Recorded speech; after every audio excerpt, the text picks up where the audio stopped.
Hello, everyone. Welcome to Ask Concussion Doc, episode number 33. Today, we're going to be talking about concussion spotting and what you guys can do as sideline therapists, as well as coaches, parents, or even just spectators at home watching professional sports games on TV. A few years ago, the NHL and NFL introduced the concept of concussion spotters, where they would have trained neurologists and healthcare providers in the stands at games to be able to detect concussions and then to be able to go down onto the field and remove those players independently of the team medical staff. So that was kind of an oversight position that these professional leagues took, and I think ultimately it was a good call. Now, what types of things are these people looking for, and what can those on the sidelines look for in order to help detect concussions when they occur? I know that I've been at home watching games and have seen things happen and have said, okay, that's a concussion for sure, yet you'll see that player continue to play, or they will inevitably get removed by the concussion spotter, and then they've done a good job. So that's awesome. Now, there's two things required for concussion diagnosis. Number one is you need a mechanism of injury, meaning that you need some sort of impact to the head or impact to the body where there's a transmitted force up to the head, similar to a whiplash type mechanism. So you need some sort of mechanism of injury that causes acceleration or deceleration of the head and the brain. The second thing you need to make a concussion diagnosis is any one of the concussion signs or symptoms, whether it be dizziness, headache, nauseousness, appearing off balance, having a loss of consciousness. Any of those are signs or symptoms of concussion. So you need to have the mechanism, but then you need to have either immediately after or shortly thereafter the presentation of concussion signs or symptoms. Now, a symptom is something you feel. It's something that the patient would describe. Headache, I feel dizzy, whereas a sign is something that the person would observe. So maybe the player gets up and is off balance or uncoordinated, and that would be a sign to somebody on the sidelines that something has happened here, okay? So the signs are what concussion spotters are typically looking for, and this is also what a sideline athletic trainer, athletic therapist would be looking for when they're playing the sport. So they're always keeping an eye on the game to see if something may have occurred, and this is why it's important to have trained athletic trainers and athletic therapists at these sporting events, because they have medical knowledge and medical background. Now, if you are a coach and you don't have the resources to be able to have sideline personnel, here's some things that you can look for in order to be able to help detect concussions and make sure we're getting them out of the game. So the number one thing is loss of consciousness. This one's obvious. If the person has lost consciousness, this is a 100% guaranteed that they've had a concussion. It is a definitive confirmation if they've lost consciousness. This means that they have a concussion and potentially even something worse than a concussion. So loss of consciousness is a definite. I have a patient story that's pretty funny because, like I said, if you have a loss of consciousness, you automatically have a concussion. I had a patient that came in, was hit by a car, had a loss of consciousness for 3 hours. He woke up in the hospital, and they had done CT scans on him. And for those that have followed our previous posts, you cannot detect a concussion from a CT scan. You can only look at the structure of the brain, which doesn't show up necessarily if there's been a concussion. But anyway, so the guy's lost consciousness for 3 hours. He's in to see me, and he says, you know what's interesting? I was treating him for other things. I was treating for his hips and other things like that from the injury. He said, the interesting thing is, no concussion. So he's unconscious for 3 hours, and he said that the doctor told him that he doesn't have a concussion. I was like, you have at least a concussion, if not a moderate to severe traumatic brain injury. So concussion or loss of consciousness story automatically signifies that you've had a concussion at the very minimum.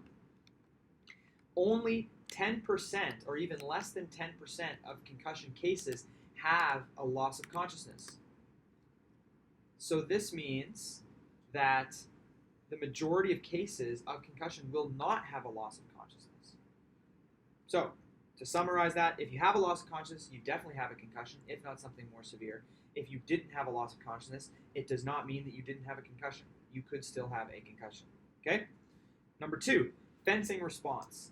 This is when a person's limbs will go rigid, and this indicates a loss of consciousness as well. So if a player gets hit and they hit down to the ground and their arms stay elevated like this and then they kind of slowly drop down, that is automatically, you know that there's been a loss of consciousness. It happens in about 2/3 of loss of consciousness cases, and it indicates that the brainstem was involved in that particular injury. Okay, so that's basically into loss of consciousness anyway. Number 3, lying motionless. This could also indicate that there's been a loss of consciousness, or it potentially could mean that the player just has extreme confusion and doesn't really know where they are, so they're just kind of lying on the field after the injury. And if they're not moving, I would be trying to stop the play and getting out there to them ASAP. Clutching of the head or helmet after impact. So this is another important topic. They get hit, they grab onto their helmet. Obviously indicates that their head is in some sort of pain or they've suffered some sort of trauma directed at the head. Possibly a good indication to remove that player, to have further testing done to see if there's been a concussion. Balance impairments, difficulty getting up, stepping, stumbling, falling out of position, those types of things. What you'll often see when you're watching football or hockey or any of these high-risk sports, someone will get hit and they'll try to stand up and they'll be very wobbly and they'll try to make their way back to the bench or the sidelines, and right away at home, you all know that that's been a concussion. There was an incident with Dustin Byfuglien with the Winnipeg Jets that got wide attention, but you can see there's an immediate balance impairment as soon as he got hit, and he was unable to get back to the bench very well. Disorientation or confusion. Player may get hit and get up and start running the wrong direction. The player then may come off the field and not be able to respond to simple questions. So when you're talking to the player, you're not just analyzing their symptoms, but you're looking for the signs.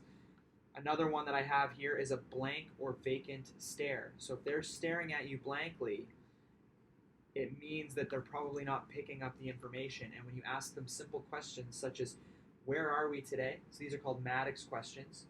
What venue are we at? What's the score of the game? Who scored last? What quarter or period are we in? And who did we play last game? So those types of questions are something that most players should be able to easily rhyme off.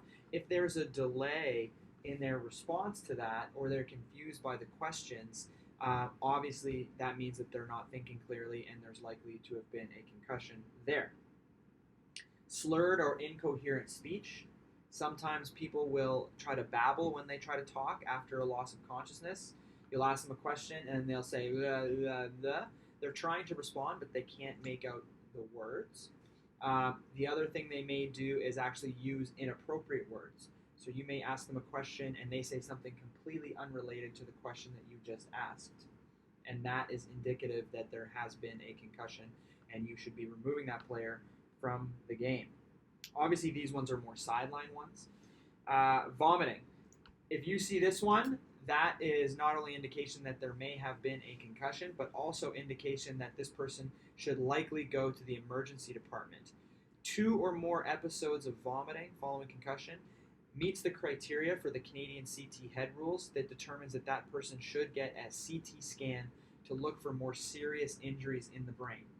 In the American version, which is called the New Orleans criteria, they only require 1 episode of vomiting in order for somebody to get a CT scan.